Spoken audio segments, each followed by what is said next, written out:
قل انی نہیت ان اعبد الذین تدعون من دون اللہ، اے نبی علیہ السلام فرما دیجئے مجھے اس بات سے منع کیا گیا ہے کہ میں بندگی کروں ان کی جنہیں تم پکارتے ہو اللہ کے سوا۔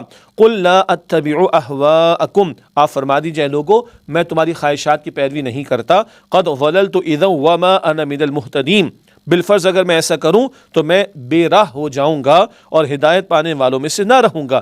یہ حق اور باطل کے درمیان کشمکش کے دوران میں اللہ کے کلام کا نزول اور یہ مشرکین سے جو مکالمہ ہو رہا ہے اس تعلق سے ان کے سامنے باتیں واضح کی جا رہی ہیں۔ قل، آپ فرما دیجئے انی علی بینۃ من ربی وکذبتم بی، بے شک میں اپنے رب کی طرف سے روشن دلیل پر ہوں اور تم نے اسے جھٹلا دیا ہے۔ ما عندی ما تستعجلون بہ، تم جس عذاب کی جلدی مچاتے ہو وہ میرے پاس نہیں۔ ان الحکم الا للہ، حکم کا اختیار تو اللہ سبحانہ و تعالیٰ کے لیے ہے۔ یہ مشرکین کبھی فرمائش معجزات کا تقاضا کرتے، کبھی کہتے ڈراتے تو عذاب لا کر دکھا دو۔ حضور فرما رہے ہیں علیہ السلام میں تو اللہ کے حکم کا پابند ہوں اور پیغام پہنچا رہا ہوں، عذاب کب آئے وہ اللہ بہتر جانتا ہے، عذاب دینا نہ دینا یہ اختیار اللہ کا ہے۔ ان الحکم الا للہ، حکم کا اختیار تو اللہ سبحانہ و تعالیٰ کے لیے ہے۔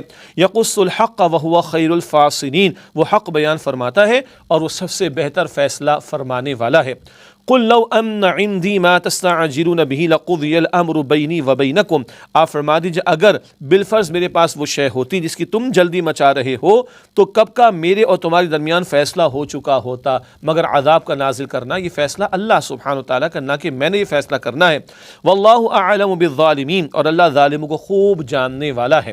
اگلی آیت کریمہ میں اللہ تعالیٰ کی صفت علم کا بڑا جامع بیان ہمارے سامنے آ رہا ہے۔ ارشاد ہوا وَعِندَهُ مَفَاتِحُ الْغَيْبِ لَا يَعْلَمُهَا إِلَّا هُوَ، اور اللہ تعالیٰ کے پاس غیب کی کنجیاں اور مراد خزانے ہیں، ان کو اللہ کے سوا کوئی نہیں جانتا۔ کل علم، کائنات کے خزانوں کا سب کل علم، تمام کا تمام علم اللہ سبحانہ و تعالیٰ کے پاس ہے، وہی جانتا ہے سب کچھ۔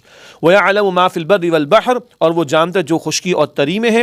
وَمَا تَسْقُطُ مِن وَرَقَةٍ إِلَّا يَعْلَمُهَا، اور نہیں گرتا کوئی پتا مگر اللہ اسے جانتا ہے۔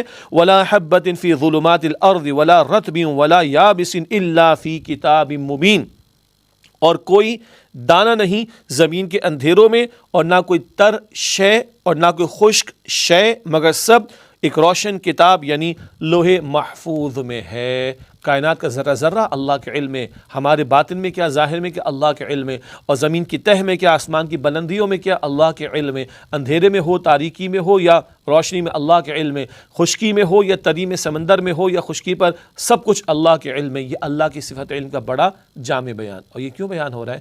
اللہ ہم لوگوں سے، مخلوق کے باطن سے، ظاہر سے، نیتوں سے، اقوال سے، اعمال سے خوب واقف ہے۔ حساب ہونا ہے، اللہ ہم سب کے حساب کو آسان فرمائے۔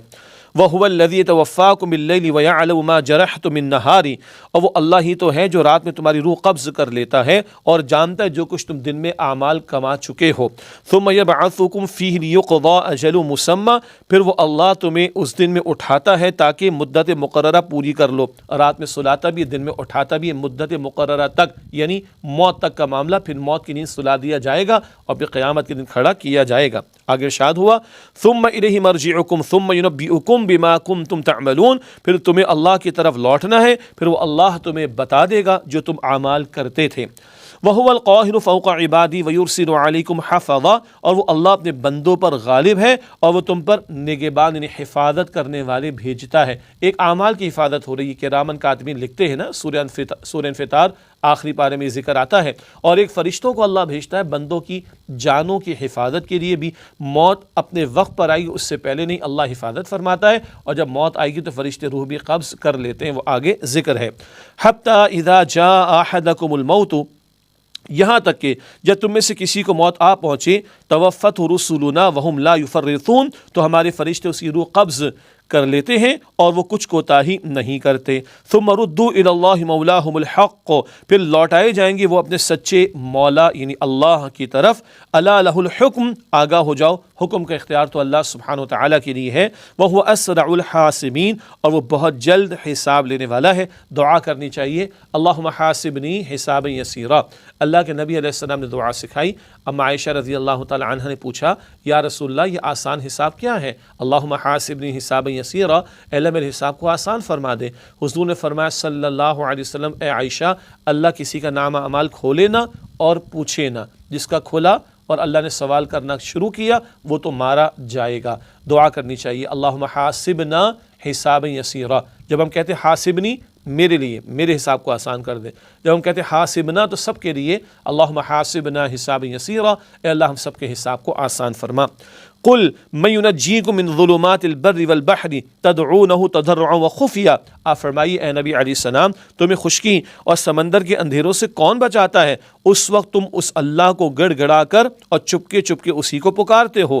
لئن انجانا من هذه لنکونن من الشاکرین، کہ اگر اللہ ہمیں اس سے بچا لے تو ہم شکر ادا کرنے والوں میں سے ہو جائیں گے۔ اللہ ہی کو تم پکارتے ہو نا، جب سمندر میں کشتی بھور میں پھنس جاتی ہے تو لات منات عزا دیوی دیوتا سب بھول جاتے ہو، گوٹ پھنستی ہے تو اللہ ہی تمہیں یاد آتا ہے، تمہاری فطرت میں توحید کا درس موجود ہے۔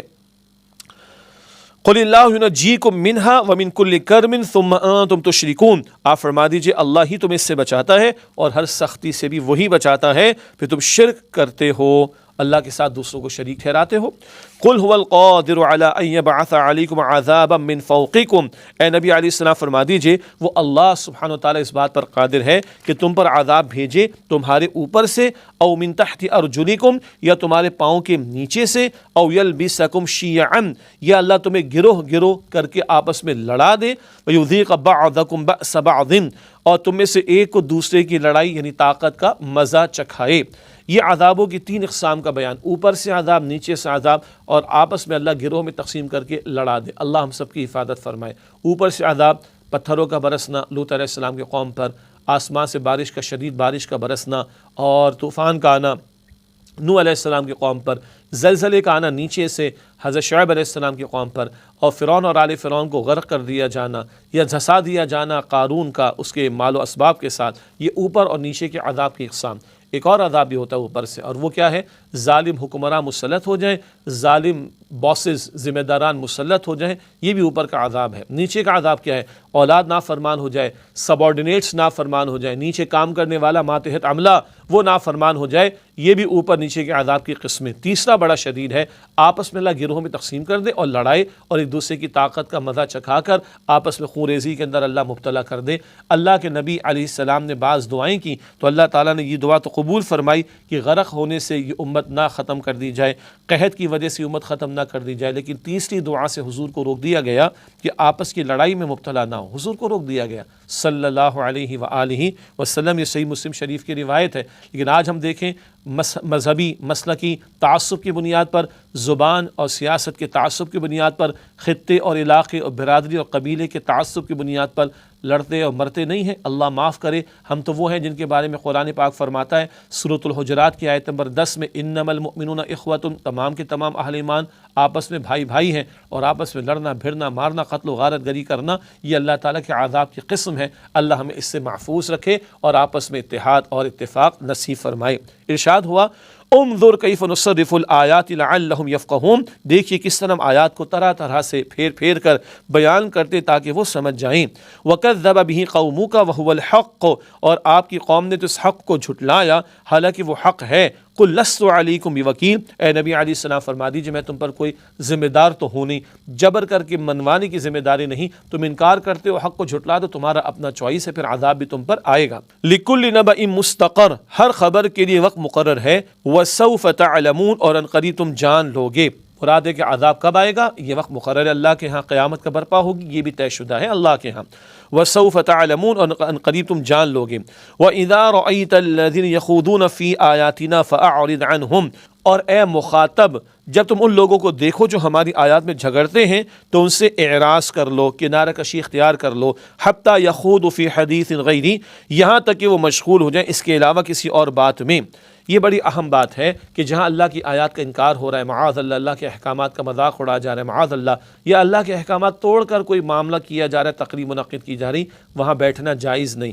یہ ہے سورہ انعام کی آیت نمبر 68، اس کا حوالہ دیا گیا تھا سورہ نساء کی آیت نمبر 140 کے مطالعے میں۔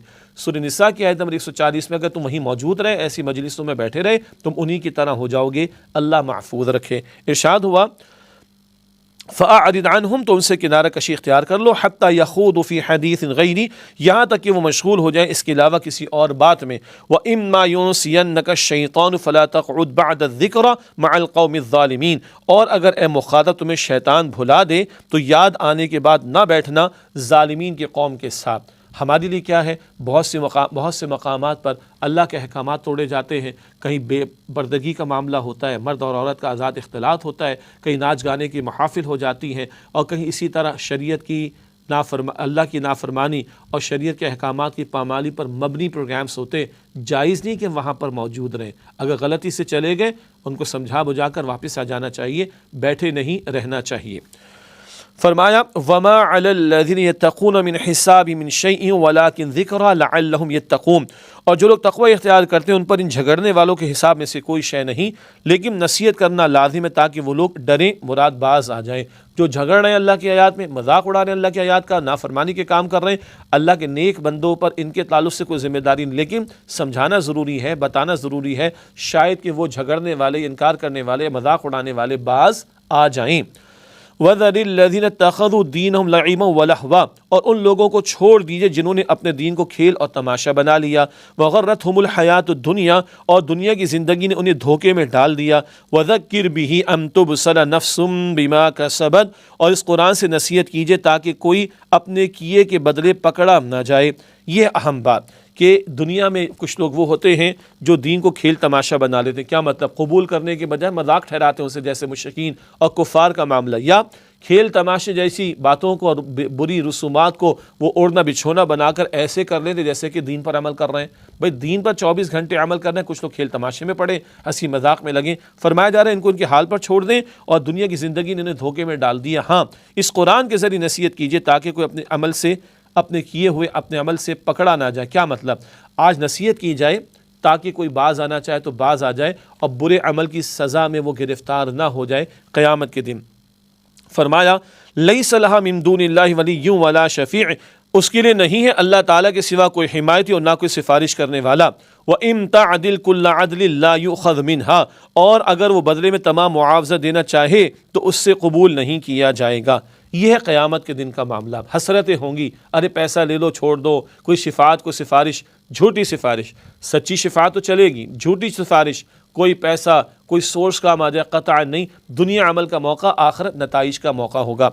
اولئک الذین ابصروا بما کسبوا، یہ وہ لوگ ہیں جو اپنے کیے پر پکڑے گئے۔ لہم شراب من حمیم وعذاب علیم بما کانوا یکفرون، انہیں گرم پانی پینا ہے، جہنم میں بھڑکتی آگ بھی ہوگی، کھولتا پانی پینے کو ملے گا، استغفر اللہ، انہیں گرم پانی پینا اور دردناک عذاب ہے، اس لیے کہ وہ کفر کیا کرتے تھے۔ اللہم اجرنا من النار، اے اللہ ہم سب کو آگ کے عذاب سے محفوظ فرما۔